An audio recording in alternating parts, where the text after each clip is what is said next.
Hi friends, Mrs. McKenna here.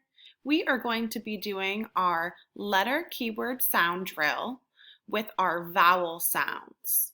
We will be doing both the short and long vowel sounds for each vowel. Your job during this is to echo or repeat the letter keyword sound that you hear. Let's get started.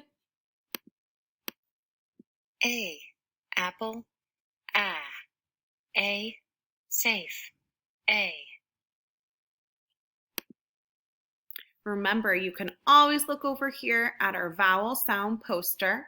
There's a picture of our letter sound in the keyword that goes with the short vowel sound and the long vowel sound.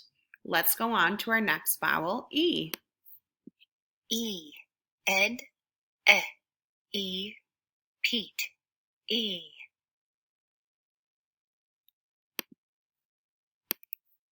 I, itch, I, pine, I.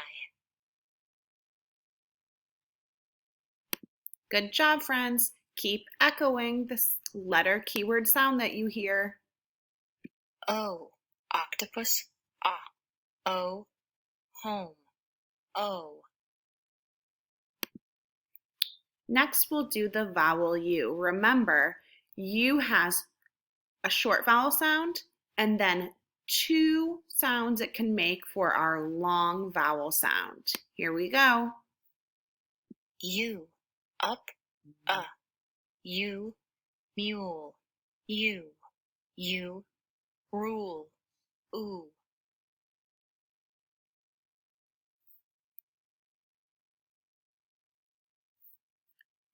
Nice job repeating the letter keyword sound, friends.